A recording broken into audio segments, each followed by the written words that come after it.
ஷர்மிளா, தமிழ்நாட்டில் காங்கிரஸ் கட்சி திமுக கூட்டணியில் தொடர்வதா அல்லது விலகி தமாக கூட்டணிக்கு செல்வதா என்பது குறித்து இன்று இறுதி முடிவு எடுக்கப்படும் என தெரிகிறது. பல்வேறு கட்ட ஆலோசனைகள், சந்திப்புகள், பேச்சுவார்த்தைகள் நடைபெற்ற பிறகும் திமுக சார்பில் தொகுதி பங்கீடு பேச்சுவார்த்தை குழு இன்று வரை அமைக்கப்படவில்லை. ஆனால் காங்கிரஸ் கட்சியில் 2 மாதங்களுக்கு முன்பே தொகுதி பங்கீடு பேச்சுவார்த்தை குழு கிரீஷ் சோடங்கர் தலைமையில் அமைக்கப்பட்டது.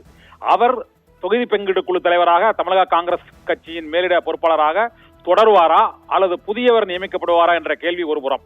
மறுபுறம் திமுக தரப்பில் இன்னும் தொகுதி பங்கீடு பேச்சுவார்த்தை குழு அமைக்கப்படாமல் இருப்பதற்கு என்ன காரணம் என்ற சர்ச்சை. மூன்றாவது, தமிழக காங்கிரஸ் கட்சியின் நிர்வாகிகள் திமுகவை கடுமையாக விமர்சித்து வரக்கூடிய சூழ்நிலை. திமுக 2ஆம் கட்ட தலைவரும் அதை விமர்சித்து வருகிறார்கள்.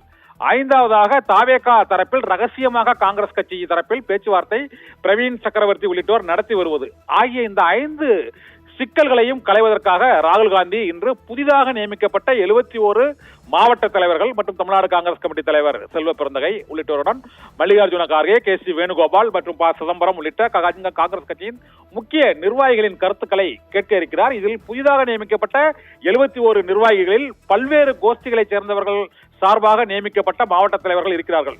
இதனால் தமிழ்நாட்டில் உண்மையிலேயே காங்கிரஸ் கட்சிக்கு என்ன வாக்கு வங்கி இருக்கிறது, என்ன செல்வாக்கு இருக்கிறது?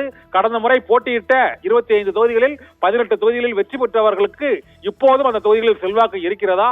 கூடுதலாக தொகுதி கட்டால் அதை வெற்றி பெறக்கூடிய சாத்தியக்கூறு இருக்கிறதா? பீகார் தேர்தலில் 61 இடங்களில் போட்டியிட்டு 6 இடங்களில் மட்டுமே வெற்றி பெற்ற சூழ்நிலையில் தமிழகத்திலும் கூடுதல் தொகுதிகளை கேட்டு திமுகவின் தோல்விக்கு காரணமாக இருந்துவிடக் கூடாது என்ற எச்சரிக்கை உணர்வும் திமுக ஆதரவு தரப்பு காங்கிரஸ் தலைவர்களிடம் இருக்கிறது.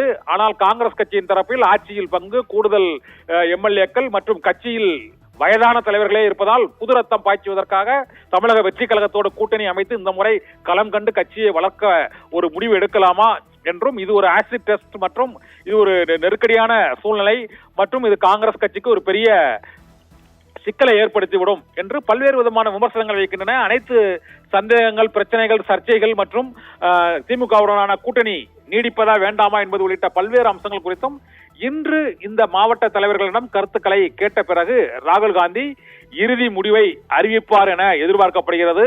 அதன் பின்னர் திமுக தொகுதி பங்கீடு பேச்சுவார்த்தை குழுவை அறிவித்துவிட்டு உடனடியாக காங்கிரஸ் கட்சிக்கான தொகுதிகள் முடிவு செய்யப்பட்டு அறிவிக்கப்படும் என்றும் எதிர்பார்க்கப்படுகிறது.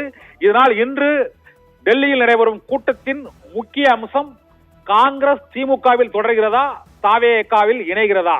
விஜய் கட்சியுடனான தவேகாவில் இணைந்து புதிய போராட்டத்தை முன்னெடுக்கப் போகிறதா அல்லது பழைய முந்தையிலேயே இந்த கல் இருக்கப் போகிறதா காங்கிரஸ் என்ற முடிவு இன்று டெல்லியில் எடுக்கப்பட போகிறது. இதனால் இன்றைய கூட்டம் மிகுந்த முக்கியத்துவம் வாய்ந்ததாக கருதப்படுகிறது. ஷர்மிளா.